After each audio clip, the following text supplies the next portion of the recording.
महामंडलेश्वर नंदराम शरण जी देवाचार्य संत महात्माओं एवं अपने शिष्यों के साथ आज सुबह स्थानीय बराघाट पहुंचे, जहां उन्होंने अपने पुश्तैनी तीर्थ पुरोहित के सानिध्य में वैदिक विधि विधान से पूजा अर्चना की। इसके पश्चात उन्होंने बैंड बाजों के साथ जगतपिता ब्रह्मा मंदिर के दर्शन कर आशीर्वाद प्राप्त किया। ब्रह्मा मंदिर से पुनः राम सखा आश्रम आने के बाद यहाँ पर हनुमान जी की महाआरती की गई और कार्यक्रम के अंत में संत महात्माओं एवं मौजूद श्रद्धालुओं को भोजन प्रसाद ग्रहण करवाया गया।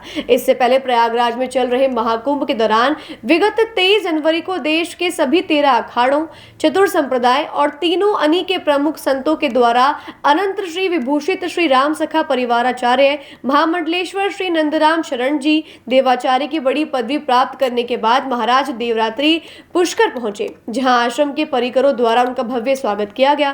खास बात यह रही कि महाकुंभ से उनके पुष्कर लौटने की खुशी में आज से 9 खंडी हनुमान मंदिर में श्री रामचरितमानस का अखंड रामायण पाठ भी शुरू किया गया, जिसकी पूर्णाहुति कल दोपहर में होगी। खास बात यह रही कि नंदराम शरण जी महाराज पुष्कर के ऐसे पहले संत हैं जिन्हें इस बार महाकुंभ के दौरान महामंडलेश्वर बनाया गया है।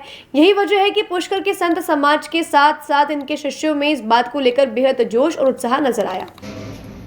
सबसे पहले तो मैं हमारे रामानंद संप्रदाय के तीनों अनी अखाड़े, चतुर संप्रदाय में श्री संप्रदाय, वल्लभा संप्रदाय, घोड़िया संप्रदाय, निम्बार संप्रदाय, चारों संप्रदाय और तीनों अनी अखाड़े, तीनों के 18 भाई, 18 अखाड़े और संपूर्ण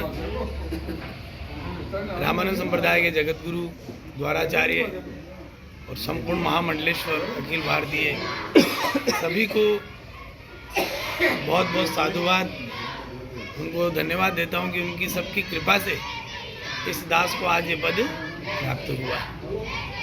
38 वर्ष पहले मेरे बाबा गुरुदेव इस पद पे थे। अखिल भारतीय राम सखे पीठाधीश्वर नृत्य राघव कुंज वासुदेव घाट जो आचार्य गद्दी है, राम सखा परिवार की उद्गम गद्दी, उसके मुख्य आचार्य हमारे श्री पूज्यपाद स्वामी सियासन जी महाराज जी थे और उन्हीं की दूसरी गद्दी मैयर बड़ा अखाड़ा में महाराज श्री थे राम रंगीले शरण जी महाराज श्री शास्त्री जी। तो दिव्य उनके जाने के बाद 1987 के बाद गुरुदेव भगवान इस गद्दी पर विराजमान रहे और गुरुदेव तो चाहते तो ले सकते थे इस पद को, परंतु क्या पता गुरुदेव की क्या इच्छा थी। ये सारा सौभाग्य इस दास को ही मिलना था। मैं इसके योग्य नहीं हूँ, फिर भी गुरुदेव की, सब संतों की और मेरे जगत पिता ब्रह्मा जी की असीम अनुकंपा से, अन्नदाता पुष्करराज की कृपा से मुझे ये पद प्राप्त हुआ। आज पुष्करराज और आज आए हैं, 23 तारीख को हमारा पट्टाभिषेक था। आए हैं, आने के बाद हम अन्नदाता की सेवा पूजा करी, अभिषेक किया, सब समस्त संत समाज के साथ, परिकरों के साथ, राम सखा के परिवार के साथ, फिर जगत पिता ब्रह्मा जी के दर्शन करने का सौभाग्य प्राप्त हुआ।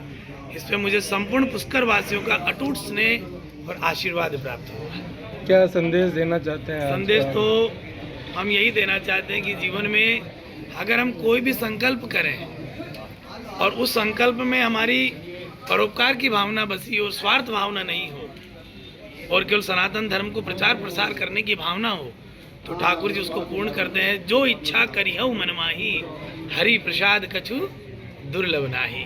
जो मन में इच्छा करोगे भगवान की कृपा से दुर्लभ नहीं है, संभव हो जाती है।